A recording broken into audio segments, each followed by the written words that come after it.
Hello everybody. Welcome. Today might be our most controversial video yet because we're going to talk about my favorite thing. We're talking about why Andrew doesn't like The Lion King.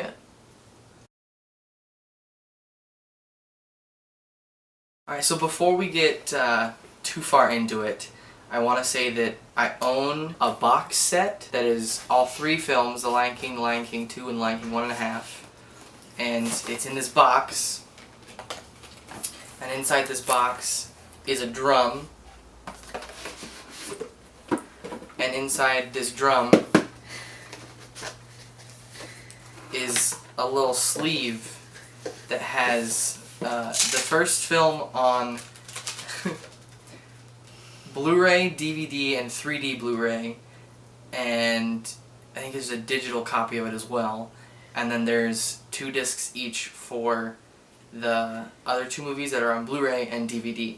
So, I fully admit that I am not a fan of The Lion King, the film, but I like some other stuff about it. And this is the weirdest thing.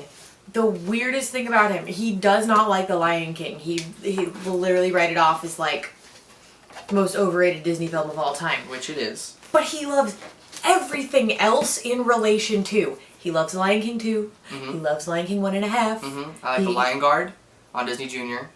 He likes the Broadway show. Yes, I saw it when I was 10. It was beautiful. Samuel L. Wright as Mufasa was one of the greatest things that I think I could have ever hoped to see on Broadway. I like Festival of the Lion King and Animal Kingdom. I have a plush somewhere, I'm not going to try and find it right now, from the Broadway production of Simba. So there's a lot I like about The Lion King, I just don't like the film The Lion King. It's so strange. So like, there's no way you can not like it because of like the animation, because visually it's a beautiful film and you can't deny that. It's not bad. I don't think any part of it is as like drastically beautiful as some people say. Again, this is a personal opinion. I just don't find the animation or the style of the film to be all that captivating. I think the wildebeest sequence is really cool because it was a great use of CGI computer animation in 1995? 94, sorry. 94. See, I know this, and I don't care. It was, okay, but it was a great example of computer animation in 1994, or the early 1900s. Whoa! The early 1990s. But I don't think there's anything about the film as a whole that really captivates me on a visual level. Okay, so then what? Are there points of the story you don't like? You're not a fan of Shakespeare? I got nothing against Shakespeare. I don't have any issue with the similarities to Hamlet or the storyline per se. I think Scar lacks not motivation, but we lack the understanding of his reasoning. Okay. There's the one line in Be Prepared that's decades of denial. That's simply why I'll be king undisputed, right? He's been kind of pushed aside and like forgotten. And that's not, that one line isn't enough reason for me to say, yes, this is a villain, that's why I understand what he's doing. Not that I condone it, but yeah, there's not enough backstory there for me.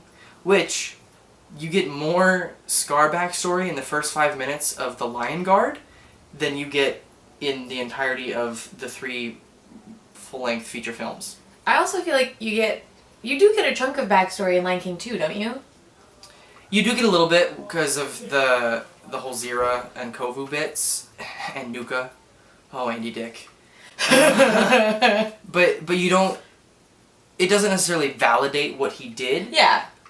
Which, again, it's not like I'm trying to like condone what he was trying to do. But I mean, like, it doesn't give you a sense of, okay, that's why he's doing what he's doing. Right. Yeah. Like other Disney villains, Maleficent, right? She's not invited to a party, and also she's just kind of a passive-aggressive, rampant person, so she's doing what she wants, because why not? Right? That you understand, that she is just the kind of person who is extremely petty. I get that. Evil Queen in Snow White, she doesn't want anyone to surpass her in beauty, so she takes care of Snow White, right? Like, that is a motivation that you understand, and that makes sense, and that you follow, and is explained in the film's exposition. And you don't get that in Lion King. I love that you use two, like, classic Walt films, and then we're progressing forward to talking about why you dislike a Renaissance film. Like, okay.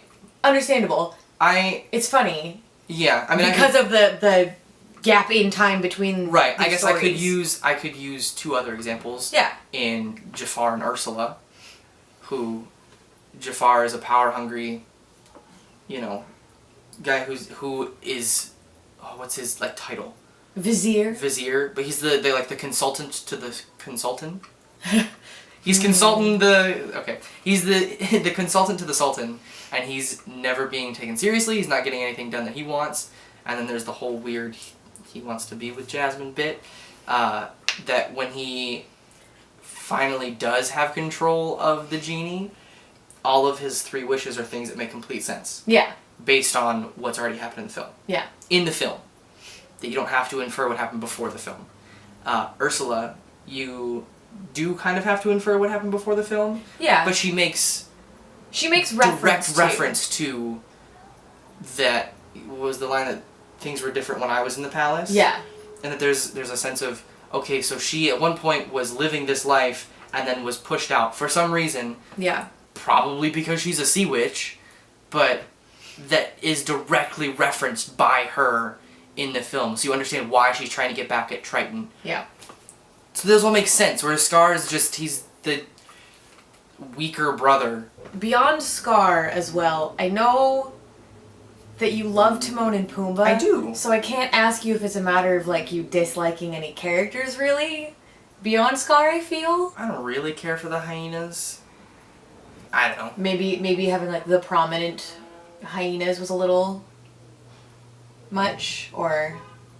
Yeah, because it kind of feels like, since the two were Cheech Marin and Whoopi Goldberg, that it was like a, hey, look who we've got voicing these characters kind of a thing. Big name actors. It could have been any Joe Schmo that was voicing, and it would have been just fine. Yeah. But that they had more prominence because of who they had voicing them. What about? You love the Broadway show, so you can't dislike the music.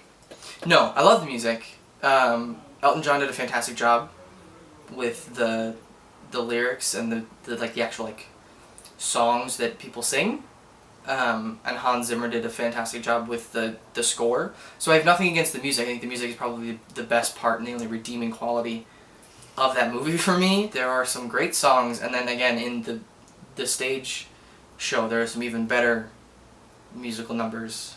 Thanks, Tim Rice. Endless Night and He Lives in You, which was sort of, in the second one, there's a whole soundtrack that was put out that was the Lion King songs, The Pride Lands, and it was sort of based on Lion King 2, but then they also had He Lives in You that was done by Lebo.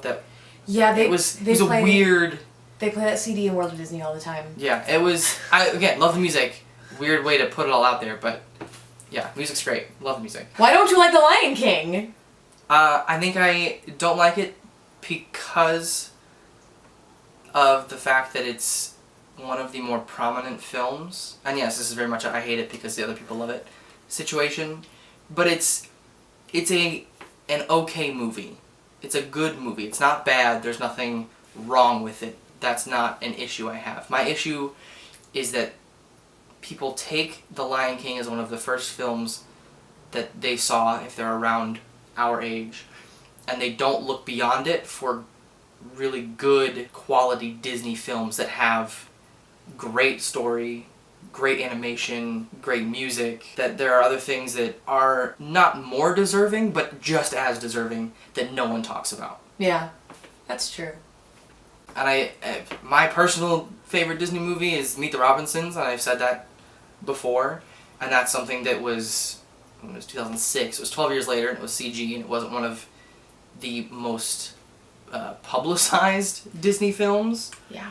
But when you have a movie that is starring Jonathan Taylor Thomas, James Earl Jones, Whoopi Goldberg, Cheech Marin, whatever Scar's name is. Jeremy Irons. Jeremy Irons, thank you. But when and the music by Elton John and Hans Zimmer, like, you have to have a movie that's got a ton of advertising and merchandising and all this stuff so that you can capitalize on the fact that you have those names. Yep. And when you've got other movies that are just as quality of film, like Treasure Planet or Atlantis, Meet the Robinsons, that don't have all that kind of star power behind them, that people are going to flock to it because you're not giving it the same pomp and circumstance that you give something like The Lion King. Yeah. Or, in more recent years, Frozen or Moana, that have had just as many kind of... I mean, every film nowadays is the best Disney film since... When Frozen came out, it was since The Lion King. When Moana came out, it was since Frozen. And you miss out on movies like Tangled and the Princess and the Frog, too, that are incredible films with incredible stories, beautiful animation, great music, that no one really pays attention to because they weren't given the same amount of TLC when they were being put out. Yeah. And that bothers me. Yeah. A lot.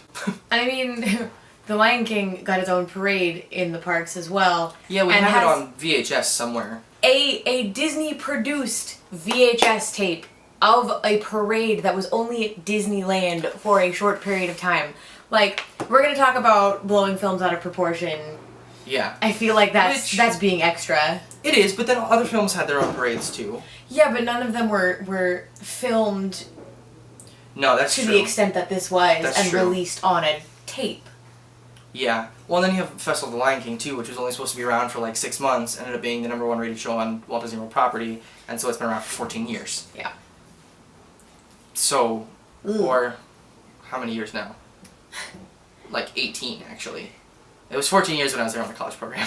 But it's been around for so long because people love it, and I love that show. I cry when the bird flies. When she flies the first time, it's beautiful. It's one of the most beautiful things I've ever seen. And it is such a highly rated show that it is also in Hong Kong Disneyland. It is in another park. It made its way across the sea to another park. There's so much about what we have done with The Lion King beyond the film that I absolutely adore. I just think people need to give other movies a chance. I feel that. I can say that about a couple other movies too, but like, The Lion King got real hype. It did. Like, it does. It does, and it still does. And I know I have many friends, and I'm speaking to you directly now, that love The Lion King and it is your favorite movie, and honestly, it's fine. Okay, I'm not going to argue with you about it. You can have your favorite movie like I can have mine. There's nothing wrong with that. I just, when so many people say that The Lion King is their favorite film, I wish that there was maybe a broader appreciation for what Walt Disney Animation Studios has done across their almost 80 years. 80 years! Snow White was released 80 years ago this year. Oh, wow. 80 years of animated films. So, I think the funniest thing about this video right now is that our camera is sitting on top of a Lion King VHS tape. I did it on purpose. Also, Disney Cranium with Timon, Simba, and Pumbaa showing. Mm-hmm. That wasn't on purpose. But the Lion King VHS, to raise it up that much higher, is definitely on purpose. Also, at day of filming, it is... Yeah, today is the anniversary of The Lion King's release in '94. 23 years ago today. So it's only appropriate that we're doing it today. He could talk about it forever, but he just... I can and I can't, because I have trouble explaining why. Yeah. If someone asks me a question, I can usually answer the question. If they have an argumentative point, I can usually come up with a rebuttal. But if someone were like, why don't you like The Lion King? I have trouble saying why. Because it's not that I don't like The Lion King so much as I don't care about The Lion King. And I think that's where we're gonna end it. Yeah. Yeah. So, sorry there was a bit of a downer at the end, but... It's all Andrew's opinion. You're allowed to enjoy whatever you want to enjoy. I like that. It's all his opinion. If you want somebody to hate, it's him. Make sure that I'm way out of this. I'm just saying, It's not my favorite movie, but I don't feel the same way about it that you do. Yeah, that's true. That is it for us here today at the General Eclectic Pavilion. If you have a favorite Disney movie besides The Lion King, let us know what it is down in the comments below. If The Lion King is your favorite Disney movie, tell us why. I would love to have some reasons behind why it's people's favorite Disney movie. And also, let us know, beyond The Lion King and Frozen, since clearly these are the most talked about, what Disney films do you think are overrated? What do you think isn't worth all of the time that people are putting into it? Thank you for sitting around and listening to him be Negative Nancy about one of the top-rated, top-grossing Disney films of all time. I think it might still be the highest grossing if you adjust for inflation. Next week's video is going to be about either the General Electric Carousel of Progress and its journey to what it is now in Walt Disney World's Magic Kingdom, or a video all about Disney sequels. Stick around. Videos every Monday. Follow us on social media and stuff.